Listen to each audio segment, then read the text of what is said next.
هقولك النهاردة ازاي تقدري تعملي ازالة الشعر الرمادي بشكل طبيعي وكمان باستخدام 3 مكونات بس، والنتيجة بتاعتهم فعالة ورهيبة جدا. هيحول الشعر الابيض الى الشعر الاسود بشكل طبيعي وكمان خلال ايام قليلة يا بنات. كمان ازاي هعرفك كيفية ازالة الشعر الرمادي نهائيا والتخلص من شعرك الرمادي بطريقة طبيعية ومش مكلفة تماما، وكل مكوناتها موجودة عندك في المطبخ. لأي بنوتة بتعاني من الشعر الأبيض حتى لو سنك صغير جدا وطلع لك شعر أبيض، هعرفك ازاي تقدري تقضي على الشعر الأبيض ده وتخلي اللون أسود غامق. وكمان الناس اللي شعرهم أشقر هقولك كمان تقدري تحطي تركاية ايه وتخلي الشعر برضو نفس اللون أشقر زي ما هو. يلا حلوين، قبل ما نبدأ الوصفة ياريت تدعموني بالضغط على زر اللايك وكمان تشتركوا في قناتي. يلا بينا على أول مكون. المكون الأول اللي معانا يا بنات وهو القرنفل. تعرفوا ان القرنفل بيعيد لون الشعر الطبيعي زي ما هو، يعني لما بنستخدم القرنفل للشعر بيبدأ يرجعلك شعرك للون الأساسي بتاعه.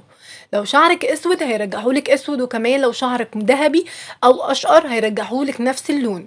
القرنفل فظيع جدا كمان لتطويل الشعر وتكثيف الشعر، كمان بيطهر الفروة. هنبدأ ناخد منه 7 حبات قرنفل. هنضيف المكون التاني اللي معانا وهو البصل.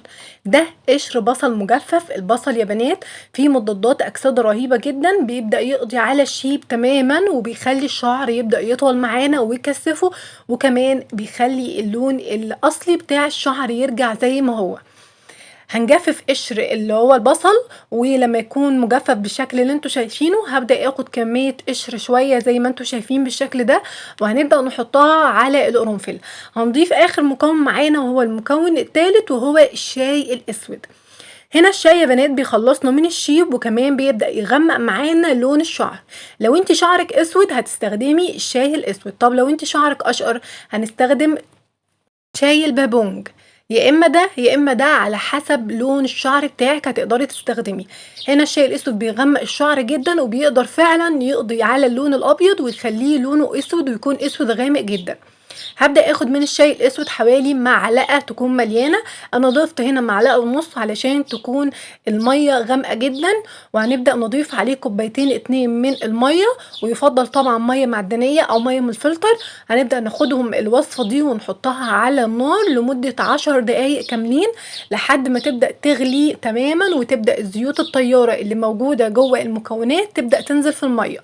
طول ما هي موجودة على النار وهنسيبها ساعتين، لازم نسيب الغطا على الحلة لحد ساعتين 2 متواصلين. بعد ساعتين هبدأ اصفيهم بالشكل اللي انتوا شايفينه. هبدأ اخد المية دي ونحطها جوه بخاخ وهنستخدمها. هنستخدمها ازاي؟ هستخدمها على شعر نظيف، على فروة نظيفة مغسولة كويس جدا بالشامبو، معلهاش ولا اي زيوت او اي كريمات تماما علشان الشعر يبدأ يستفاد منها. هبدأ اخد من الوصفة وبالبخاخ هوزع على الفروة وعلى الشعر والاطراف بالكامل. بعد ما بنوزع الشعر بالكامل بنسيب الوصفة.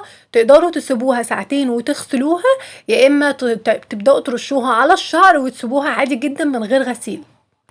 الوصفة دي يا بنات جبارة، جربوها 2 ل3 مرات في الأسبوع وإن شاء الله هتاخدوا منها نتيجة خطيرة. بس يا حلوين وصفة النهاردة خلصت، بتمنى تكون الوصفة عجبتكم. لو عجبتكم لايك للفيديو وكمان اشتراك في القناة، وما تنسوش تعليقاتكم اللي بجد بتفرحني. ومع السلامة.